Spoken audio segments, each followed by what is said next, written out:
औज़ुबिल्लाहिमिनश्शैतानिर्रजीम बिस्मिल्लाहिर्रहमानिर्रहीम रब्बि इश्रह ली सदरी वयस्सिर ली अमरी वाहलुल उक़दतम मिन लिसानी यफ़क़हू क़ौली। स्टूडेंट्स, आज हम लोग अल्टरनेटर का प्रैक्टिकल करने के लिए जा रहे हैं जी।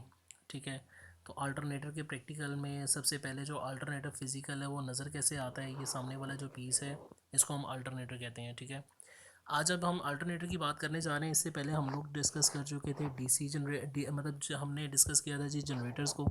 ठीक है, और एक साइड पे हमने किया था अल्टरनेटर को। ठीक है, एक साइड पे हो गया अल्टरनेटर। तो जनरेटर हमारे पास दो तरह से हो सकते थे, वो एसी भी थे और डीसी भी। ठीक है, डीसी वाले के अंदर हमारे पास क्या चीज़ थी, वो कॉम्यूटेटर था, और एसी वाले के अंदर स्लिप रिंग्स थी। अब अल्टरनेटर सिर्फ और सिर्फ एसी ही आते हैं जी, ये डीसी नहीं है। ठीक है, हमने लास्ट टाइम जनरेटर और अल्टरनेटर के दरमियान बेसिक डिफरेंस भी देखा था। दोनों तरह के जो जनरेटर्स हैं उन्होंने इलेक्ट्रिसिटी बनानी है, आइदर वो हमारे पास एसी है या डीसी। ठीक है, तो अल्टरनेटर सिर्फ और सिर्फ एसी बनाएंगे। ठीक है, आज हम जनरेटर का मतलब देखने जा रहे हैं अल्टरनेटर के लिए। तो फर्दर इस पर डिस्कस करते हैं जी कि जो हमारे पास यहाँ पर ये वाला पीस लगा हुआ है ये है अल्टरनेटर।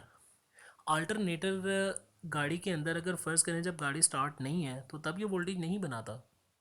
ठीक है, अब जब गाड़ी का इंजन स्टार्ट होता है तब ये आपके लिए वोल्टेज बनाना शुरू करता है, और जो गाड़ी के अंदर लगी हुई बैटरी है उसको ये चार्ज करना शुरू कर देता है। ठीक है, अब ये कैसे स्टार्ट करता है, इसके अंदर कौन कौन से पार्ट्स हैं उनको हम थोड़ा सा डिस्कस करेंगे। और बाकी जो आपने डीसी जनरेटर के कंपोनेंट्स देखे थे, डीसी जनरेटर के कंपोनेंट्स, तो वो सारे वही हैं, उनमें कोई ख़ास चेंज नहीं है। थोड़ा सा रद्द-बदल साफ्ट के हिसाब से, स्ट्रक्चर के हिसाब से चेंज हो सकता है, अदरवाइज सेम है। तो ठीक है जी, आज हम फिर अल्टरनेटर के प्रैक्टिकल को मज़ीद फर्दर आगे कंटिन्यू करते हैं जी। तो नेक्स्ट पेज के ऊपर जाते हैं ज़रा। तो नेक्स्ट पेज पे जाने से पहले जी हमें यहाँ पर कौन कौन सी चीज़ें करनी है जी, हमारे पास जो मज़ीद आगे आने वाला है कि अल्टरनेटर क्या होता है जी। ठीक है, व्हाट इज़ एन अल्टरनेटर। ठीक है, इसके बाद हमने क्या करना है जी, हमें ये मिलता कहाँ पर है। जाहिर सी बात है, थोड़ी देर पहले जो हमने लास्ट स्लाइड देखी थी तो वहाँ पे गाड़ी के अंदर आपके पास सामने अल्टरनेटर नज़र आ रहा था। अच्छा, इसके बाद हमें इसकी ज़रूरत क्यों है। ठीक है, कि हम अल्टरनेटर को इस्तेमाल ही क्यों कर रहे हैं। फ़र्ज़ करें अगर अल्टरनेटर आपकी गाड़ी के अंदर लगा हुआ ना हो तो क्या होगा जी, जब गाड़ी रन कर रही है उस टाइम पे आपकी बैटरी चार्ज नहीं होगी। ठीक है, और जब नेक्स्ट टाइम आप उसको मतलब गाड़ी को स्टॉप करके दोबारा चार्ज करने की कोशिश करेंगे तो बैटरी आपकी एम्प्टी होगी, तो वो चल नहीं सकेगा। इसलिए हमें काफ़ी इंपॉर्टेंट पार्ट है जी अल्टरनेटर। ठीक है, तो काफ़ी इंपॉर्टेंट पार्ट है जी। नेक्स्ट इसमें देखते हैं जी, हमारे पास इसके कुछ पार्ट्स आ जाएंगे, मेन मेन पार्ट्स हम इनके डिस्कस करेंगे। अच्छा, फिर इसके बाद इसका वर्क कैसे है, कि ये वर्क कैसे करता है। हमने वैसे इसका वर्किंग प्रिंसिपल देखा था, वो था Faraday law of electromagnetic induction, EMI. ठीक है, तो सिंपल हम इसको ईएमआई भी करते हैं, मोटर हो, जनरेटर हो, अल्टरनेटर हो, तो सबका वर्किंग प्रिंसिपल जी एक ही है। ठीक है, नेक्स्ट हमारे पास है जी हाउ जनरेट, इलेक्ट्रिसिटी कैसे जनरेट करता है। तो वो हमने लास्ट जब अल्टरनेटर किया था उसके अंदर हमने एक लूप देखा था जिसमें ए बी सी और डी था। तो जब मैंने बताया था ए बी सी या डी आएगा तो वो ऊपर वाली साइड बनेगी, और जब उल्टा आएगा डी सी बी ए आएगा तो उसमें नीचे वाली मतलब जो साइन वेव का नीचे वाला हाफ है वो बन जाएगा। अच्छा, इसके बाद मज़ीद एक चीज़ को बड़े अच्छे से देखना है क्योंकि नेक्स्ट हमारे चैप्टर्स भी यही वाले हैं, रेक्टिफायर्स वाले। रेगुलेटर्स क्या होते हैं और डायोड्स क्या होते हैं, ये तीन चीज़ें हैं जी। रेक्टिफायर क्या होता है, रेक्टिफायर हो या डायोड हो, ये तकरीबन एक ही चीज़ के मिले जुले नाम है क्योंकि उसमें हम डायोड्स यूज़ करते हैं ना।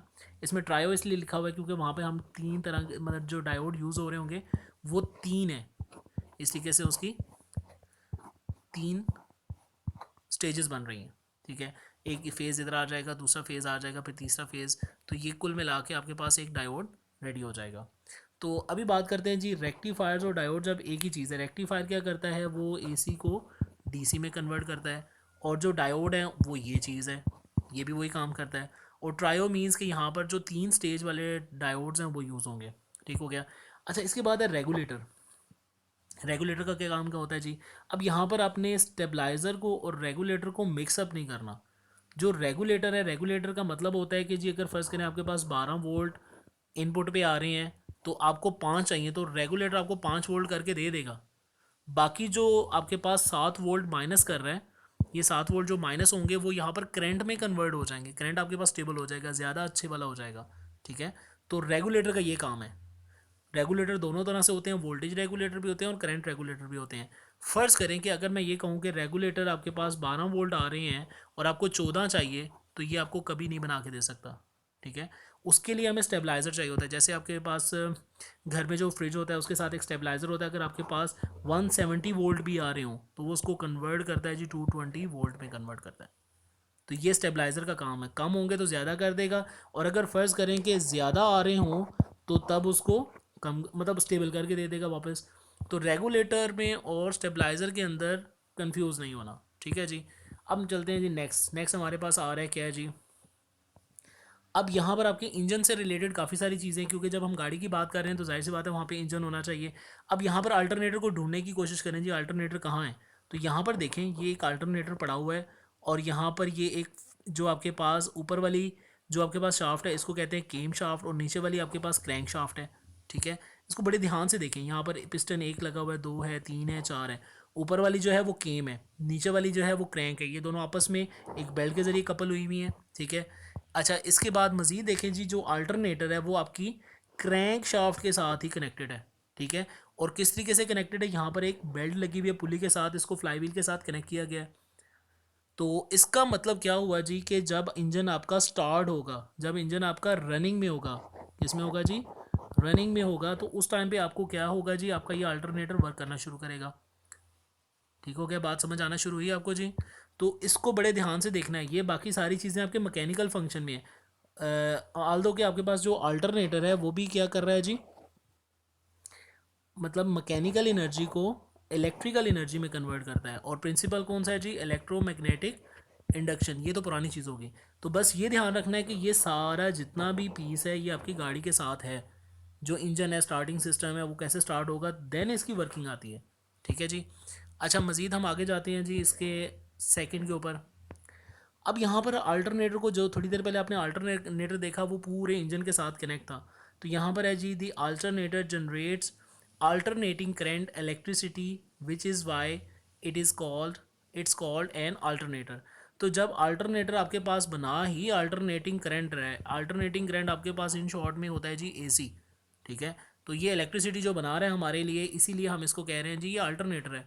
और यहाँ पर आपको एक चीज़ देखनी है कि यहाँ पर आपके पास चार पॉइंट निकल रहे हैं, एक ये न्यूट्रल, और इसके बाद तीन पॉइंट ये वाले हैं। इसको बड़े ध्यान से देखें जी, थोड़ा सा जूम कर लेना, एक न्यूट्रल वाइंडिंग आ जाएगी और बाकी तीन ये हैं। तो अल्टरनेटिंग करंट, इसका मतलब है कि ये जो अल्टरनेटर पूरा पीस पड़ा हुआ है ये हमारे पास थ्री फेज बनाएगा, ठीक है। ये हमारे पास तीन अलग से सप्लाई बनाएगा, इसीलिए हम वहाँ पे ट्रायो यूज़ कर रहे हैं, ठीक है। अच्छा जी, नेक्स्ट हम इससे आगे चलते हैं जी।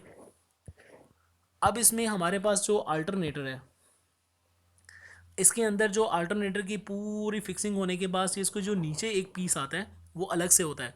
यहाँ पर हमारे पास क्या चीज़ है जी, रेक्टिफायर्स कन्वर्टर है, ठीक है।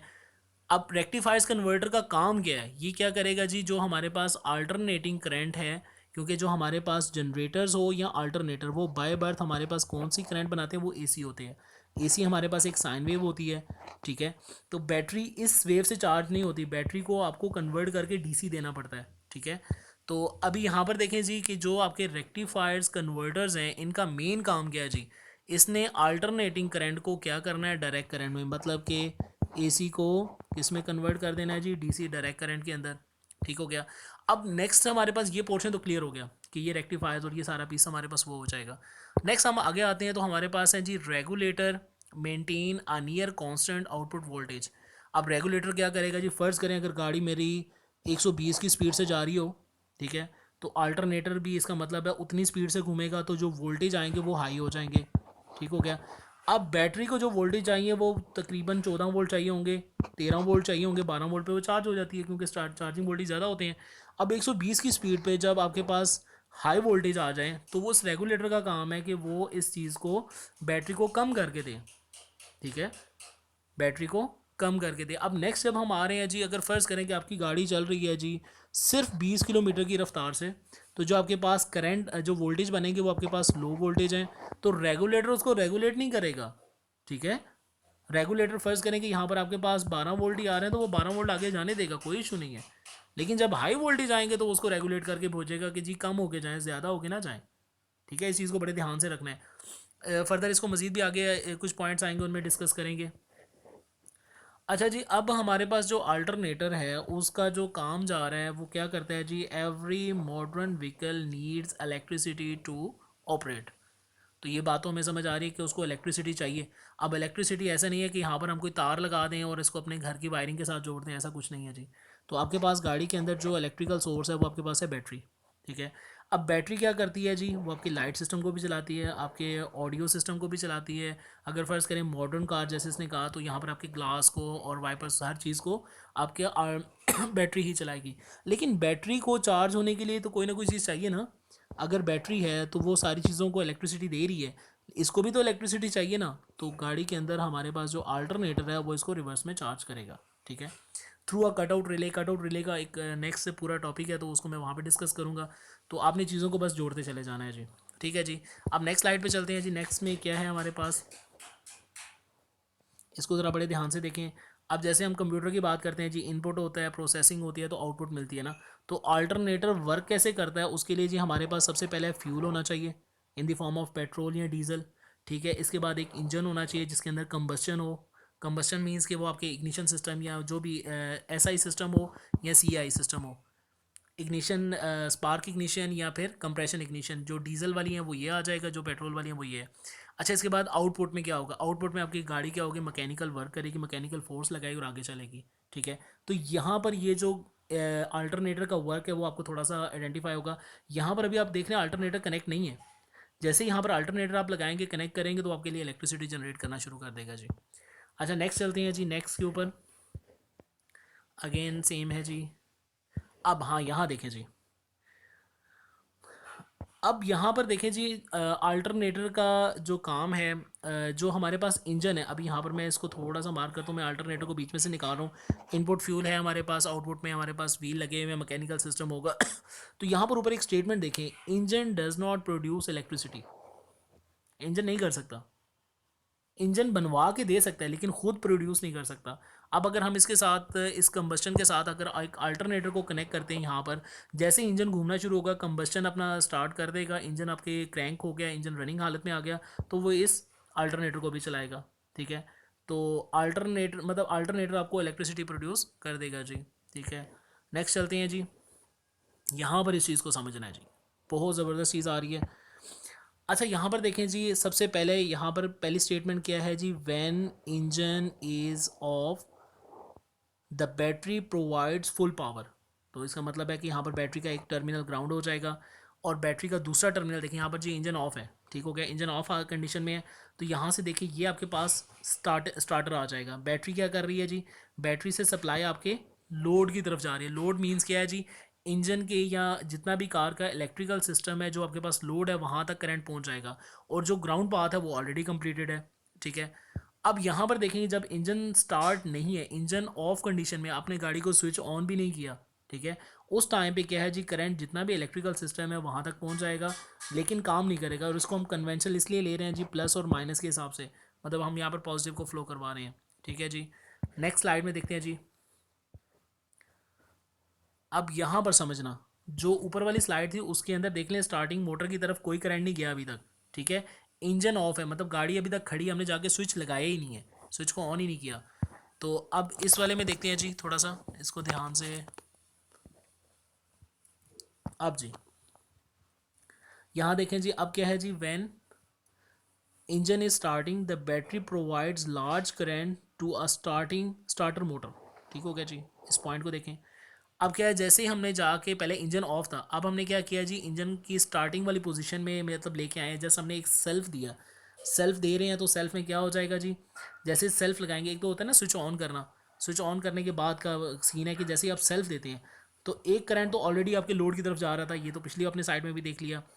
अच्छा, अब नेक्स्ट जो पिक्चर है उसमें देखें कि जहाँ से आपके स्टार्टिंग मोटर की तरफ भी करंट जाएगा, यहाँ पर एक सोलेनाइड एक्टिव होगा, ये भी हमारे पास एक पूरा लेसन प्लान है जो स्टार्टिंग मोटर के ऊपर, तो इसको वहाँ पे डिस्कस करेंगे मजीद। लेकिन जस्ट एक समझने के लिए कि स्टार्टिंग मोटर जब तक जाके इंजन के साथ कनेक्ट नहीं होगी, उसके फ्लाईव्हील के साथ कनेक्ट नहीं होगी, यहाँ पर एक पिनन होता है, पिनन जाके कनेक्ट होगा तो वो क्या करेगा, इंजन को फर्स्ट टाइम क्रैंक करवाएगा।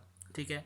तो यहाँ तक क्या है जी, कि जैसे ही इंजन को स्टार्ट करेंगे, स्टार्टिंग मोटर स्टार्ट होगी, तो स्टार्टिंग मोटर ने पहला वाला कंबस्टन के लिए जो जो लवाजमात है, एयर एंड फ्यूल का मिक्सिंग या सिंपल एयर, तो वो यहाँ पर प्रोवाइड करनी है। अगेन जी कन्वेंशनल मेथड है।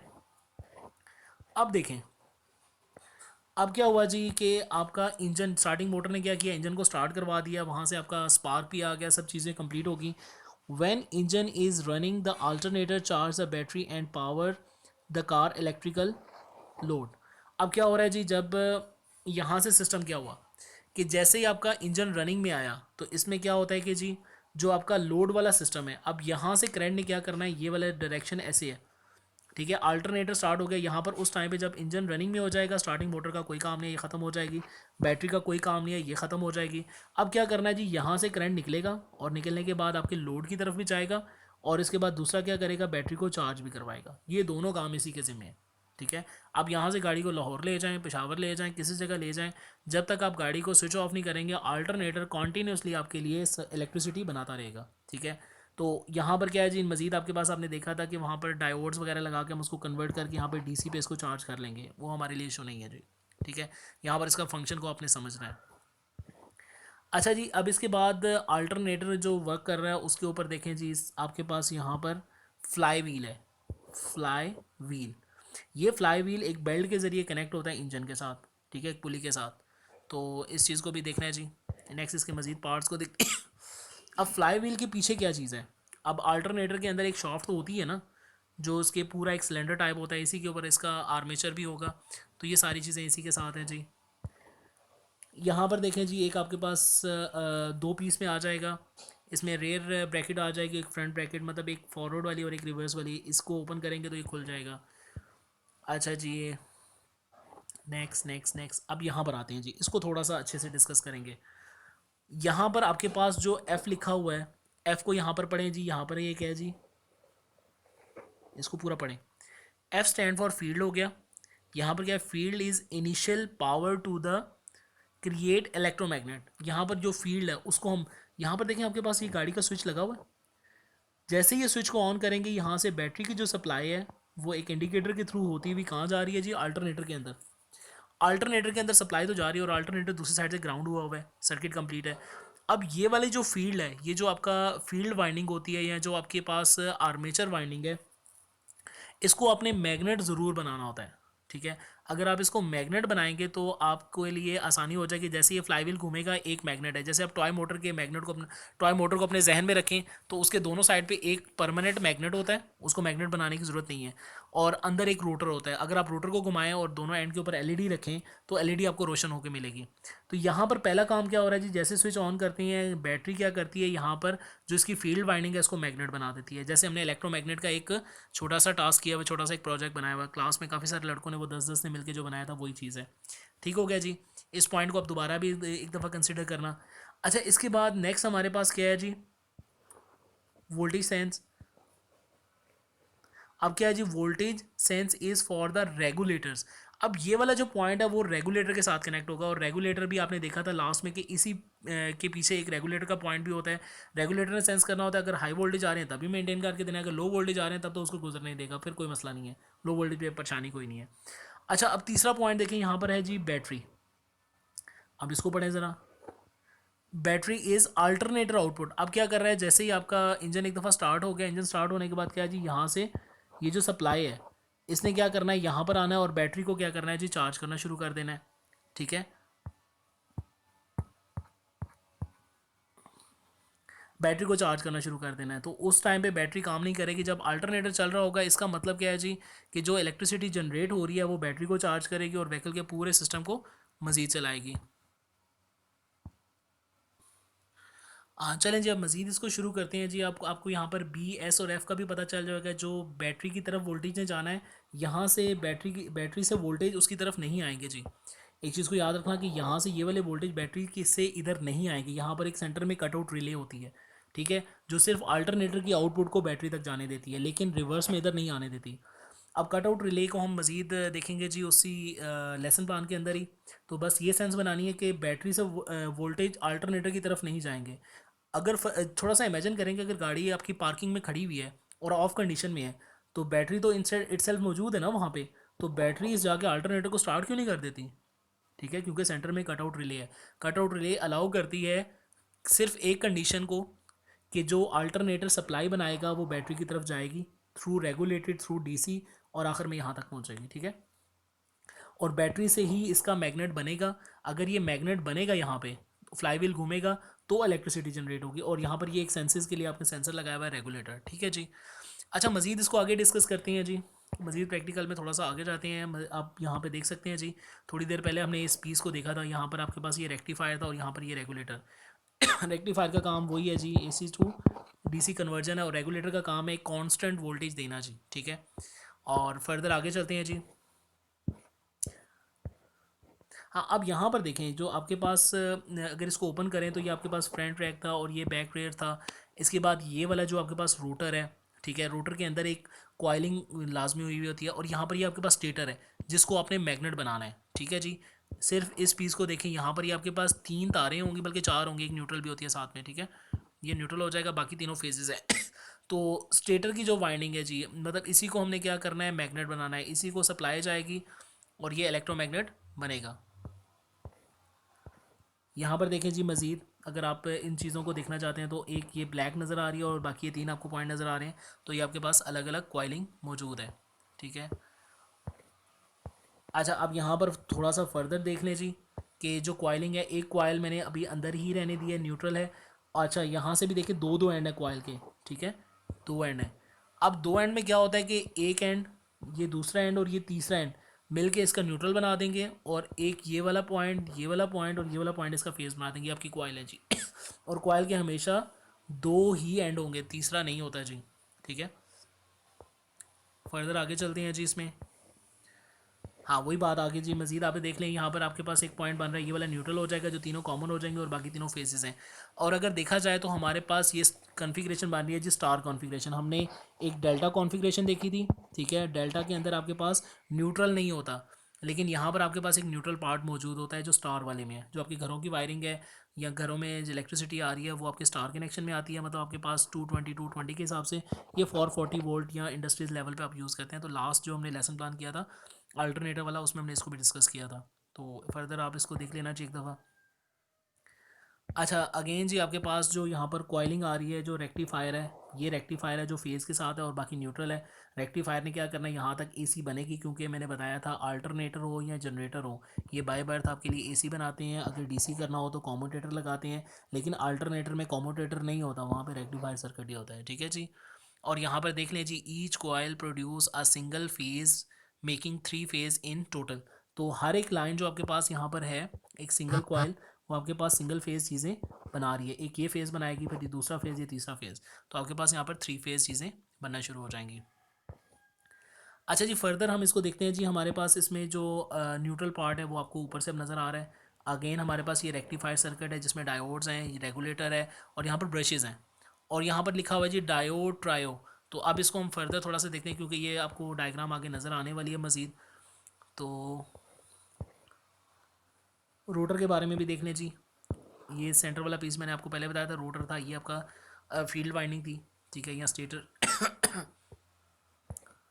अच्छा जी, यहाँ पर देखें, अब हमने मैग्नेट किसको बनाना है। ये आपके पास वो शाफ्ट थी, ये शाफ्ट है, ठीक है, ये वो शाफ्ट है। यहाँ पर ये आपके पास बैरिंग, और यहाँ पर इस कॉयल को आपने इलेक्ट्रोमैग्नेट बनाना है। यहाँ पर एक सिंपल एक कॉयल दिखाई गई, वैसे हमारे पास 3 कॉयल्स हैं जी, ठीक है।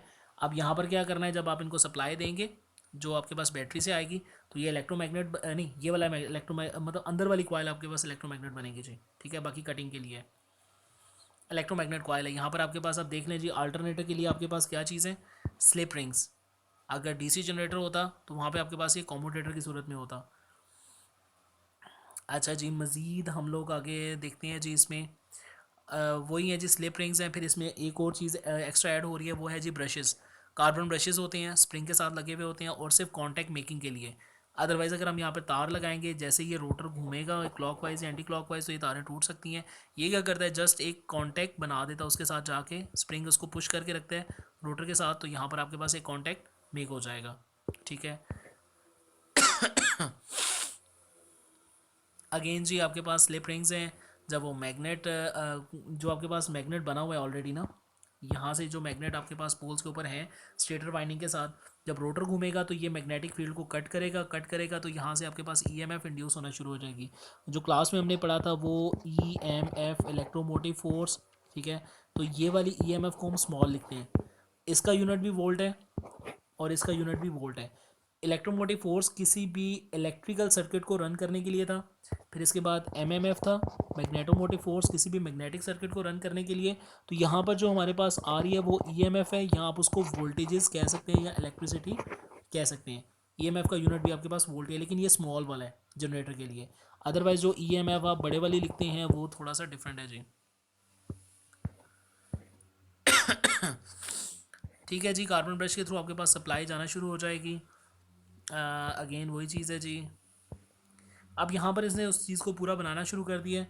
अब यहाँ पर देखें, जब भी आपके पास मैग्नेट बनेगा, मैग्नेट बनने के बाद ये क्या करेगा, नॉर्थ साउथ उसको कट करता जाएगा और यहाँ से आपके पास इलेक्ट्रिसिटी जनरेट होती रहेगी।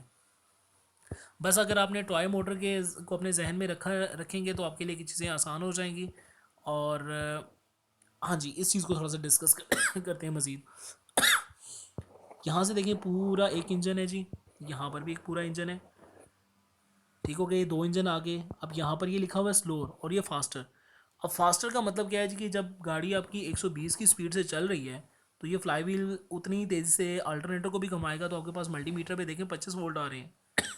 और यहाँ पर एक चीज़ बता रहा है अनरेगुलेटेड, ठीक है, क्योंकि अल्टरनेटिव जो सप्लाई बनाएगा बिफोर बिफोर जो आपके पास रेगुलेटर है तो वो अनरेगुलेटेड होगी, रेगुलेटर के बाद होगी तो वो रेगुलेटेड होगी, उससे पहले वाली अनरेगुलेटेड है। तो यहाँ पर भी जी है, तो अगर स्लो चल रहा होगा तो आपके पास 14 वोल्ट एटलीस्ट आ रहे हैं। तो 14 वोल्ट हमारे लिए काफ़ी है, कोई इशू नहीं है।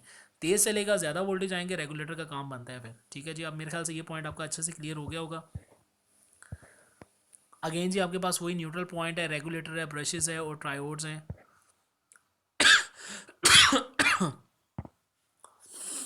अच्छा जी, मज़ीद इस वाले के ऊपर बाद में आते हैं, क्योंकि यहाँ पर चीज़ों को समझाना थोड़ा सा डिफरेंट हो जाएगा। अगर मैं देखता हूँ मेरे पास, अच्छा यहाँ पर देखें जी कि अल्टरनेटर वर्क कैसे करते हैं। कि अल्टरनेटर के अंदर फ़र्ज़ करें कि यहाँ पर ये एक हमारे पास रोटर है और ये हमारे पास मैग्नेट है। ठीक है, मैग्नेट तो आपको नज़र आ रहा है नॉर्थ और साउथ। ठीक है, दोनों चीज़ें हो सकती हैं, या आप मैग्नेट को घुमा लें या आप कॉयल को घुमा लें। ठीक है, अब इस सेंस में मैग्नेट घूमेगा क्योंकि कॉयल फिक्स रखी हुई है और एक हमने इसके साथ एम्पेयर मीटर लगाया। अब यहाँ पर देखें, जब नॉर्थ इस कॉयल के साथ बिल्कुल सामने लिंक कर रहा है तो ये जो नीडल है मल्टीमीटर की वो थोड़ी सी इधर है। ठीक है, सेंटर में भी नहीं है और ना ही इस साइड पे है। जो आपकी नीडल है वो इस रीजन में है। ठीक है, इस चीज़ को मॉनिटर करते जाना। we can rotate the magnet past the coil to generate an AC current। तो यहाँ पर आप इसको देख लें जी, ये स्टेटमेंट भी आपके पास है। और फर्दर इसके आगे लेके चलते हैं जी। अभी मैग्नेट की पोजीशन चेक करें। जब मैग्नेट की फील्ड कॉयल को बिल्कुल कांटेक्ट नहीं कर रही, we can rotate the magnet pass the coil to generator and AC current. मतलब अगेन वही स्टेटमेंट है, लेकिन यहाँ पर क्या चीज़ है जी, एक छोटी सी चीज़ को देखें। मैग्नेट की जो मैग्नेटिक फ्लक्स है वो इसको कट नहीं कर रही। जब नहीं कट कर रही तो आपका जो एम्पेयर मीटर है वो बिल्कुल ज़ीरो की पोजीशन में आ गई। यहाँ पर आपके पास ज़ीरो होता है, ज़ीरो के बाद यहाँ पे 10 कर लें, यहाँ पे -10 कर लें। ठीक है, तो अब नेक्स्ट सिचुएशन देखते हैं जी। नेक्स्ट सिचुएशन में क्या है जी, अगेन पहले आपके पास सामने नॉर्थ था, अब यहाँ पर सामने साउथ आ गया। जब साउथ इस कॉयल को लिंक करेगा तो आप देख लें कि जी ये जो नीडल है वो इस सिंक में जा रही है। अब वो ज़ीरो पे नहीं है, ना ही वो 10 पे है, अब ये -10 पे है। तो इसका मतलब क्या हुआ जी कि अगर मैं साइन वेव ड्रॉ करना चाहूँ, यहाँ पर मेरे पास लेवल 0 है, 0 से 10 तक जाएगा और 10 के बाद ये -10 पे आ जाएगा। तो यही चीज़ है आपके पास साइन वेव बनने की, अल्टरनेटर के वर्क करने का प्रिंसिपल। अभी तो हमने सिंगल की बात की। अगर फ़र्ज़ करें यही मैग्नेट तीनों कॉयल, जैसे हमारे पास 3 कॉइल्स थी, तीनों कॉइल्स के ऊपर रखें, यहाँ पर आपको प्लस माइनस नज़र आ रहा है जी। तो जब मैग्नेट इस पोजीशन में होगा तो ये 0 से नीचे है, तो ये कुछ फेज़ ऐसे बन रहा है। और जब ये नॉर्थ वाला इसको लिंक कर रहा है तो ये प्लस वाली साइड से एक लिंक बना रहे हैं, यहाँ ऊपर से एक वेव आ रही है। और जब यहाँ पर ये तकरीबन इन दोनों के सेंटर में है तो यहाँ पर ये वेव कुछ ऐसे बन रही है। तो तीनों वेव्स जो हैं साइन वेव वो एक दूसरे से आउट ऑफ फेज़ बनेंगी। ठीक है, ये 3 वेव्स हैं। अगर 1 बाय 1 मैं बनाऊँ तो पहली वेव को मैं आउट ऑफ फेज़ कर देता हूँ, दूसरी वेव को मैं इन फेज़ कर देता हूँ, 0 के साथ स्टार्ट होगी, और तीसरी को मैं 90 से स्टार्ट करता हूँ, वो कुछ ऐसे बन जाएगी। तो तीनों वेव्स, जब आपके पास 3 फेज़ आते हैं, 3 फेज़ अगर वायर्स आपस में कहीं कनेक्ट हो भी जाए तो ब्लास्ट नहीं होती, क्योंकि उनका फेज़ चेंज होता है। ठीक है, अब फर्दर देख लें जी, फॉरवर्ड में क्या चीज़ है। फॉरवर्ड फेज़ होगा, न्यूट्रल आया तो ये फॉरवर्ड फेज़ है, फॉरवर्ड 90 वाला है। और 3 फेज़ की बात करेंगे। अब यहाँ पर आपके पास अगर देखें तो फेजेस आपके पास बड़े कंबाइन होके आ रहे हैं। तो कोशिश करनी है कि जी जब, क्योंकि वीडियो में मुझे बार बार बोलना पड़ता है और मैं आगे चलता हूँ, आपको जहाँ पर मुश्किल लगे आप वहाँ पे स्टॉप करें और पुरानी वाली सेंस जो आपकी बनी हुई है उसको इमेजिन करें और उसको आगे लेके चलें। जब मैंने ये तीनों फेजेस को आपस में ऊपर नीचे कंबाइन करूँगा तो मेरे पास 3 फेज कंबाइन होकर कुछ ऐसे आएंगे, ठीक है। रेड वाला देख लें 90 से शुरू हो रहा है, ठीक है, प्लस वाली जगह से। और ये जो दूसरे वाला माइनस से शुरू हो रहा है, ये कलर देख लें, कलर डिफरेंस के साथ भी आपको ये चीज़ें नज़र आ जाएंगी। अगेन जी हमारे पास जो अल्टरनेटर है वो 3 फेज़ है, लेकिन उसको हम कन्वर्ट करते हैं वो डीसी में, क्योंकि कार में हमें डीसी वोल्ट चाहिए होते हैं। तो डीसी वोल्ट को हम बनाने के लिए क्या करेंगे जी, फुल वेव ब्रिज रेक्टिफायर को यूज़ करेंगे। तो फुल वेव ब्रिज रेक्टिफायर में वैसे नॉर्मली हम 4 डायोड यूज़ करते हैं, लेकिन ये 3 फेज़ है। तो अब यहाँ पर ये ट्रायो आ गई आपकी, ठीक है।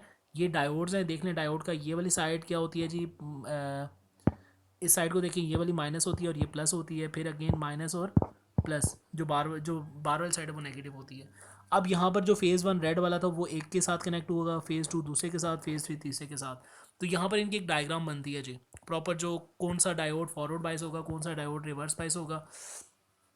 अब फॉरवर्ड और रिवर्स कंडीशन को समझने के लिए देखें जी, अगर डायोड के मैं प्लस वाली साइड पे बैटरी का प्लस और माइनस वाली साइड पे बैटरी का माइनस लगाऊं तो ये डायोड कंडक्ट करेगा, फॉरवर्ड कंडीशन में आएगा, ठीक है। और अगर मैं इसके अपोजिट करूं कि इस प्लस को माइनस, माइनस को प्लस, तो ये आपका रिवर्स बाइस में आएगा और डायोड ऑफ कंडीशन में होगा। यहाँ पर डायोड ऑन कंडीशन में आपको नजर आएगा सॉरी। अच्छा जी, फर्दर आगे चलते हैं जी इसको लेके। अब यहाँ पे डायोड का जो आपको नज़र आ रहा है, एक डायोड लगाएंगे। अगर मैं ये साइन वेव देता हूँ इसको, ये लें जी साइन वेव, मैं इसको अप्लाई कर रहा हूँ, तो क्या होगा, जैसे ही साइन वेव इस पर आएगी, अब यहाँ पर ये साइड प्लस है, ये माइनस, तो प्लस वाला जब हाफ आएगा तो डायोड कंडक्ट करेगा, तो आपको पॉजिटिव हाफ मिल जाएगा। लेकिन जब मतलब माइनस वाली साइड आएगी तो ये माइनस और प्लस होगा, डायोड ऑफ होगा, तो इस सूरत में आपको कोई भी वेव नहीं मिलेगी। फ़र्ज़ करें कि मेरे पास तीसरा साइकिल आ गया, तीसरे में क्या होगा, दोबारा प्लस मिल जाएगा, फिर नहीं मिलेगा, फिर मिल जाएगा। तो इस तरीके से आपका डायोड वर्किंग करता है, ठीक है। तो ये आपके पास जो भी वर्किंग होगी ये हाफ के लिए, ठीक है जी। नेक्स्ट आगे चलते हैं थोड़ा सा इससे मज़ीद रिवर्स कंडीशन में देखने, जो मैंने अभी थोड़ी देर पहले समझाया ये वही चीज़ है। अब ट्रायो में देखें, अब फ़र्ज़ करें कि मेरे पास एक फेज़ ये आ रहा है और दूसरा फेज़ यहाँ से आ रहा है, तो ये फेज़ यहाँ पे जाके कनेक्ट हुआ और ये वाला फेज़ यहाँ जाके कनेक्ट हुआ। तो अब इसकी डायग्राम देखें कि ये वाला जो फेज़ यहाँ कनेक्ट हुआ, इसने यहाँ से कंडक्ट करना है, बैटरी पे आना है और आपके पास एक सर्किट कंप्लीट हो जाना है। तो यहाँ पर ये पूरी सर्किटिंग है प्लस से माइनस की तरफ कंप्लीट होते हुए, ये ओवरलैपिंग नहीं है। यहाँ पर आप इस चीज़ को समझना कि जब यहाँ से आ रहे हैं तो ये प्लस वाली साइड जा रही है, ठीक है, और दूसरी साइड वाली उसके आ रही है जो माइनस वाली साइड, तो इसको 3 फेज़ आपकी आउटपुट जो बनती है वो डायोड को पूरा कंडक्ट करवाती है। इनके रास्तों को एक दफ़ा इमेजिन करना, अब जब दूसरे वाला देखेंगे तो आपको मज़ीद क्लियर होना शुरू हो जाएगा। अब यहाँ पर देखें, एट अ टाइम 2 फेज़ आएंगे, तीसरा नहीं आएगा। इस चीज़ को जहन में रखना कि यहाँ से कोई करंट नहीं आ रहा। पहले वाले फेज़ में आपके पास आ रहा था, अब यहाँ से एक करंट सेकंड पे जा रहा है और एक करंट आपके पास थर्ड पे जा रहा है। अगेन आपके पास एक डायग्राम बनेगी और आपके पास वोल्टेज आउटपुट पे आना शुरू हो जाएंगे। अब तीसरे वाले को देखते हैं जी। अब तीसरी वाली ट्रायो को देखें जी। अब यही है कि आपके पास जब तीसरा ट्रायो आएगा, मतलब डायोड का जो ब्रिज सर्किट है, मैं लास्ट में आपको मज़ीद थोड़ा सा एक्सप्लेन कर दूंगा, उसमें आपको वर्किंग थोड़ी सी बेहतर हो जाएगी।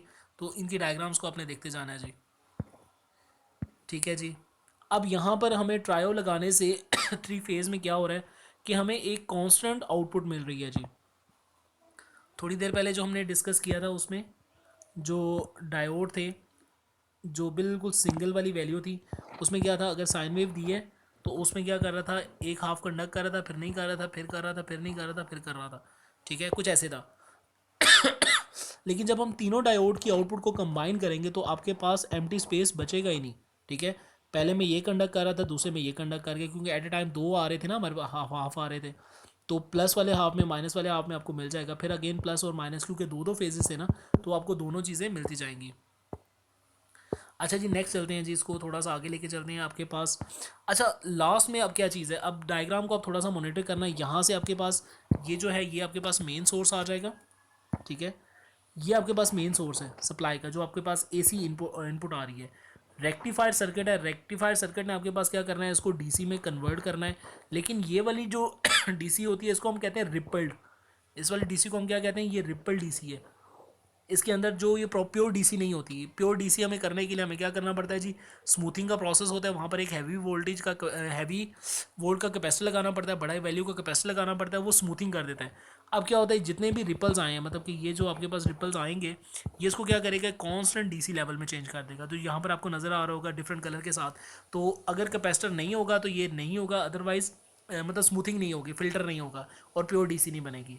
तो यहाँ पर आपके पास तीनों स्टेज है जी, इनपुट, रेक्टिफायर डीसी कन्वर्ट करेगा, रिपल्ड बनेगी, रिपल्ड बनने के बाद आपने इसको स्मूथ कर देना है, जो कैपेसिटर काम करेगा। और कैपेसिटर की जो आउटपुट है वो हम डायरेक्ट बैटरी को देंगे, तो बैटरी आपकी चार्ज होना शुरू हो जाएगी। अगेन जी वही फास्टर और स्लोअर के बारे में थोड़ा सा है। अगर फास्टर आएगी और रेगुलेटर बीच में मौजूद ना हो, रेगुलेट ना करे, तो आपकी चीज़ें क्या हो जाएंगी, बर्नआउट हो जाएंगी। और अगर चीज़ें बर्नआउट होंगी तो हमारे पैसे ज़्यादा लगेंगे, तो मज़ीद आपको नई चीज़ें परचेज़ करनी पड़ेंगी जी। ठीक है जी, ये पूरा सर्किट अगेन सेंसर्स के साथ यहाँ पर एक जो अल्टरनेटर के साथ वोल्टेज सेंसर है, वोल्टेज सेंसर ने क्या करना है जी, रेगुलेट करवाना है चीज़ों को, और एक प्रॉपर वोल्टेज जो है वो आपके इसी सर्किट के थ्रू यहाँ पर चार्ज होते जाएंगे, और ये बर्निंग का प्रोसेस नहीं होगा अगर आपकी गाड़ी तेज़ भी चले। अच्छा क्लास, अभी थोड़ा सा मैं इसको आपको डायोड की जो ब्रिज सर्किट है उसके ऊपर लेके आता हूँ, मुझे एक एम्प्टी स्पेस चाहिए थोड़ा सा, चलिए यहीं बना लेते हैं।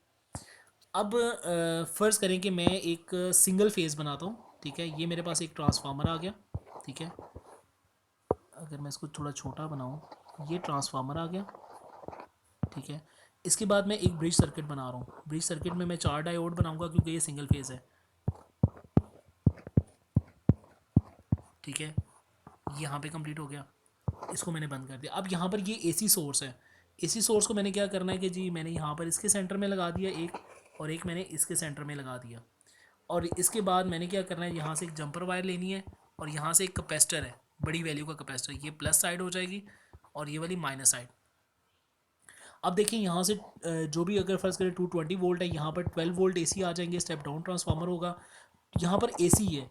अब एसी ने क्या करना है, अगर फर्ज करें प्लस हाफ आएगा, तो प्लस हाफ में क्या हो जाएगा कि ये वाला डायोड कंडक्ट करेगा कैपेसिटर के थ्रू, यहाँ से ये कैपेसिटर के थ्रू निकलेगा, यहाँ से अगेन प्लस होगा, इसके थ्रू गुजरेगा, और यहाँ से होने के बाद ये माइनस पे आ जाएगा। मतलब प्लस और माइनस बड़ी कंफर्म चीज़ें आ जाएंगी। तो मेरे ख्याल से इसको मैं थोड़ा सा मज़ीद अगर एलेबोरेट कर सकूँ, मैं सिर्फ आपको डायोड का सर्किट बनाते हैं कि डायोड काम कैसे कर रहा है। मैं कलर भी चेंज करने की कोशिश करता हूँ, इसका कलर आप ग्रीन कर लेते हैं, ठीक है। एक सप्लाई आपके पास ये आ जाएगी,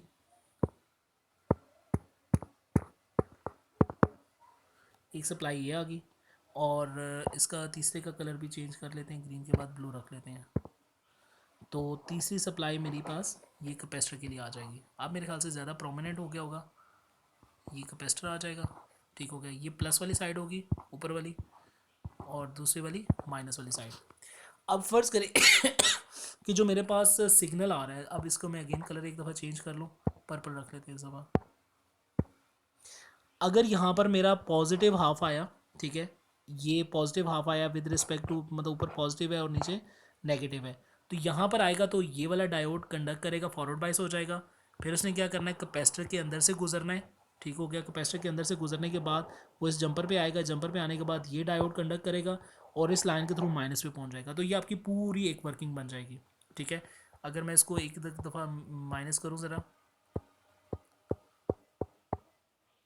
अच्छा अब मैं बात करता हूँ जी नेगेटिव हाफ की, ठीक है। आप इसको दोबारा से एक दफ़ा देखना, अब मैं नेगेटिव हाफ की बात करूँ, इसका मतलब है ये साइड नेगेटिव हो जाएगी और ये साइड पॉजिटिव। तो नेगेटिव में क्या हो जाएगा, डायोड की ये वाली साइड कंडक्ट करेगी, ठीक है। ये वाली साइड कंडक्ट करने के बाद इस वाली जंपर वायर से गुजर के कैपेसिटर के नेगेटिव से होके पॉजिटिव में जाके फिर यहाँ से इस वाले डायोड से निकलेगी और ये ग्रीन लाइन से होती भी बाहर आ जाएगी पॉजिटिव के ऊपर। तो इस दौरान आपको क्या होगा जी कि डायोड का अगर फ़र्ज़ करें कि मैंने एसी साइन वेव आ गई, ठीक है, तो ये क्या करेगा, डीसी के अंदर आपको दोनों हाफ देगा, पहले प्लस हाफ में भी कंडक्ट करेगा और माइनस हाफ में भी। और कैपेसिटर का काम क्या है जी कि कैपेसिटर इस पूरी जो पल्सेटिंग वाली रिपल्ड वाली है इसको कन्वर्ट कर देगा प्योर एक सिंगल लाइन के अंदर। तो ये आपके पास एक डीसी सोर्स बन जाएगा। अगर आपको ये समझ आती है तो ठीक है, अदरवाइज़ किसी को कमेंट करना हो तो वो कर सकता है। तो कोशिश करें एक दफ़ा इस पूरे प्रोसेस में से गुजरें। तो मज़ीद डिस्कशन इंशाल्लाह अगर आपका कोई फ़ीडबैक आएगी तो उसके ऊपर देखते हैं जी। Best of luck.